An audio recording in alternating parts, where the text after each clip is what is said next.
क्या आपने कभी ऐसा महसूस किया कि आपने किसी एग्ज़ाम की बहुत शिद्दत से तैयारी की, कि उसमें आपने सारी चीज़ें की जो किसी एग्ज़ाम को पास करने के लिए करनी चाहिए, आपने सारे स्टेप्स ढंग से पूरे किए, सारे स्टेप्स ढंग से पूरे किए, फिर भी आप जब एग्ज़ाम हॉल में बैठे तो आपको ब्लैंक पेज सिंड्रोम जैसी समस्या का सामना करना पड़ा, ब्लैंक पेज सिंड्रोम जैसी समस्याओं का सामना करना पड़ा।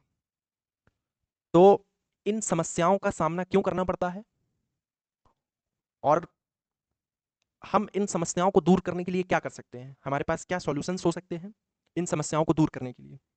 और सॉल्यूशंस, कुछ ऐसे सॉल्यूशंस नहीं होंगे जो बहुत ज़्यादा रॉकेट साइंस वाले हों। सॉल्यूशंस ऐसे ही हैं जो वेल एस्टैब्लिश्ड हैं, जो आप उनके बारे में पहले से भी जानते हैं। तो आज की वीडियो में हम यही देखेंगे कि एक्चुअल में रिवीजन का मतलब क्या होता है, एग्जाम्पल के साथ देखेंगे। और एक्टिव रिकॉल कुछ लोग नहीं जानते होंगे, कुछ लोग जानते होंगे, और एक्टिव रिकॉल का मतलब क्या होता है एग्जाम्पल के साथ ये भी देखेंगे। और रिवीजन और एक्टिव रिकॉल को साथ में करके हम ये ब्लैंक पेज सिंड्रोम जैसी समस्याओं को कैसे दूर कर सकते हैं, जो हमें किसी भी एग्जाम में फिर इन समस्याओं का सामना ना करना पड़े। चलिए स्टार्ट करते हैं। सबसे पहले अपन ये देखें कि रिवीजन है क्या। एक्चुअल में रिवीजन का मतलब क्या है? रिवीजन का मतलब है कि जो पढ़ा है उसे दोबारा समझकर पढ़ना ताकि वह दिमाग में और मजबूत हो जाए। यही लॉजिक होता है रिवीजन करने का। ठीक है, अब उदाहरण देखते हैं, अपन उदाहरण के साथ समझते हैं। सबसे पहले अगर जैसे हमने कोई कंटेंट पढ़ा, सपोज दैट डीएनए के बारे में हमने पढ़ा, डीएनए के बारे में हम पढ़ने के बाद हमने उसको 3 दिन बाद फिर रिवाइज किया, 7 दिन बाद फिर रिवाइज किया। एक्चुअल में रिवीजन का मतलब ये है कि आपने कोई कंटेंट आज पढ़ा, फिर कल आप उसको रिवाइज करेंगे, जिस तरह समझ समझ कर फिर उसको रिवाइज करेंगे, फिर अगले दिन रिवाइज करेंगे, फिर अगले दिन, एक मतलब एक टाइम मैनर में, एक टाइम मैनर में आपको रिवाइज करना होता है किसी भी चीज़ को। कोई भी कंटेंट पढ़ते हो आप, उसको एक सिस्टमैटिक इंटरवल में, सिस्टमैटिक इंटरवल में, सपोज दैट आज आपने कोई कंटेंट पढ़ा, आप उसको शाम में रिवाइज करोगे, फिर 3 दिन बाद रिवाइज करोगे, फिर 7 दिन बाद रिवाइज करोगे, फिर महीने के एंड में रिवाइज करोगे। ये एक सिस्टमैटिक इंटरवल होता है जिसमें आपको कोई भी चीज़ पढ़ी आपने तो उसको रिवाइज करना होता है। पर एक्टिव रिकॉल थोड़ा सा अलग होता है। अब एक्टिव रिकॉल क्या है? सपोज दैट डीएनए का ही एग्जाम्पल लेते हैं अपन। डीएनए के बारे में अपन ने पढ़ा। अब डीएनए में क्या किया था अपन ने रिवीजन में कि जो भी कॉन्सेप्ट्स थे, जो भी इन्फॉर्मेशन थी, फिर उसको अपन ने समझा, अपने समझ समझ कर फिर रिवाइज किया। ठीक है, पर एक्टिव रिकॉल में क्या करेंगे? एक्टिव रिकॉल में ऐसा नहीं करते। अपन समझते हैं, हर चीज़ करते हैं, पर ये प्रक्रिया रिवीजन के बाद नहीं करते हैं। समझना वगैरह रिवीजन के बाद नहीं करना है। क्या करना है? आपने रिवाइज कर लिया, अब एक्टिव रिकॉल कैसे करेंगे?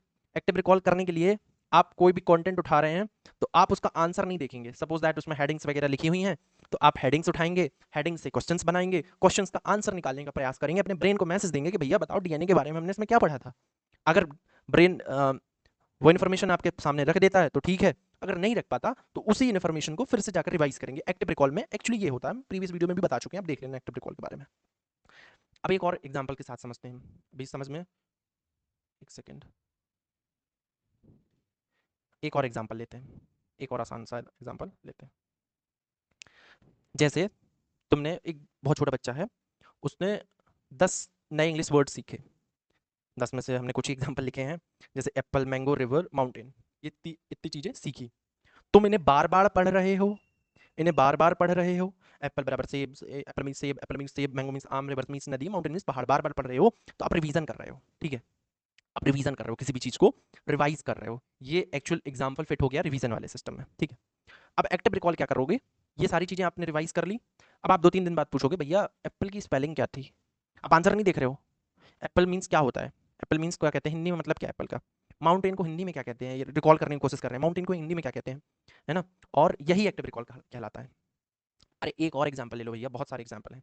आप किसी अनजान व्यक्ति को अपने पेरेंट्स का नंबर देते हो, तो आपने डायरी से दिया या किसी चीज़ से दिया, आपने उस नंबर को उसको दे दिया, ठीक है? पर आपने उस नंबर को रिकॉल करने की कोशिश नहीं की। अब आपने नंबर, जो भी नंबर है दे दिया आपने, सपोज दैट जो भी नंबर दे दिया। अब आप उस नंबर को बाद में रिकॉल करने की कोशिश करते हो, तो आपको कैसा याद आएगा?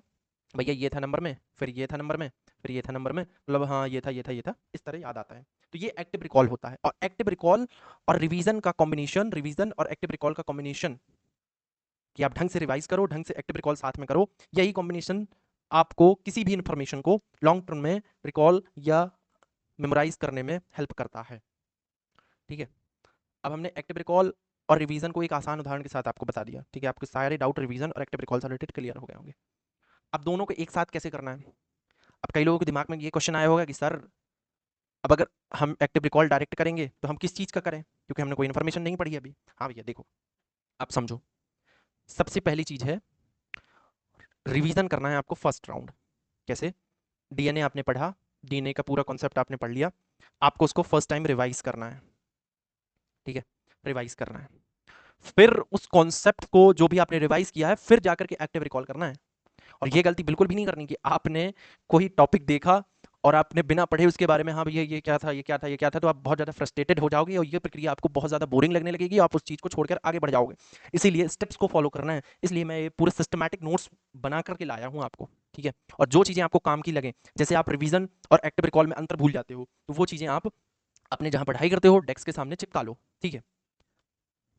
तो दूसरा स्टेप्स हमने देखा कि एक्टिव रिकॉल फिर करेंगे, फिर तीसरी बार देखेंगे जहां गलती हुई, मतलब सीधा सा लॉजिक है कि हमने रिवाइज कर लिया पहले, फिर एक्टिव रिकॉल कर लिया, अब समझ में आया कि हमें 50% इन्फॉर्मेशन याद आ गई और 50% नहीं आई, तो जहां की नहीं याद आई फिर रिवाइज कर लिया, फिर हमने एक्टिव रिकॉल कर लिया।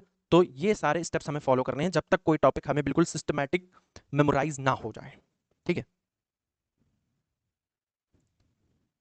और यही लिखा है इसमें कि सबसे ज़रूरी बात है कि रिवीजन कर लो, उसके बाद एक्टिव रिकॉल कर लो, और जहाँ पर गलती हुई, जो चीज़ एक्टिव रिकॉल के थ्रू लर्न नहीं आई, याद नहीं आई, तो उसको फिर से रिवाइज कर लो, फिर एक्टिव रिकॉल कर लो, revision active recall, revision active recall, इसी चक्र से याददाश्त मजबूत होती है। यही प्रक्रिया आपको अपने डेस्क में कहीं पे लिख लेनी है, ठीक है।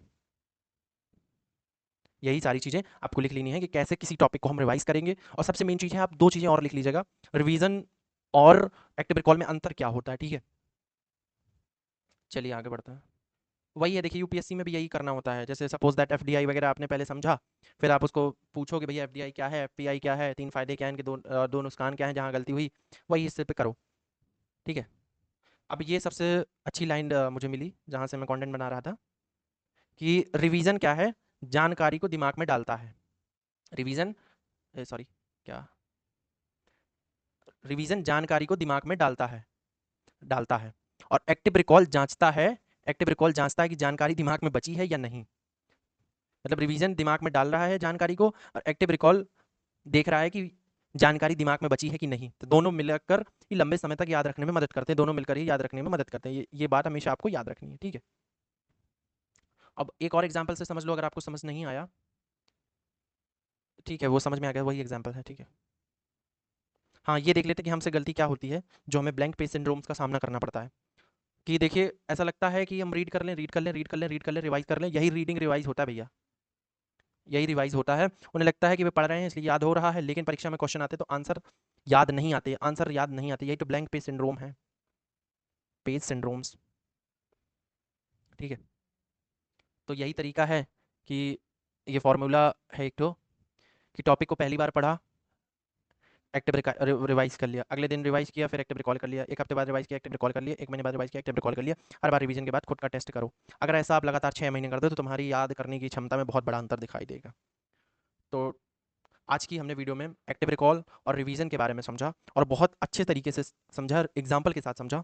तो इन सारी प्रक्रियाओं को आप यूज़ करिए और अपनी पढ़ाई को और बेहतरीन बनाइए। बाय बाय, टेक केयर, मिलते हैं किसी नेक्स्ट टॉपिक पे।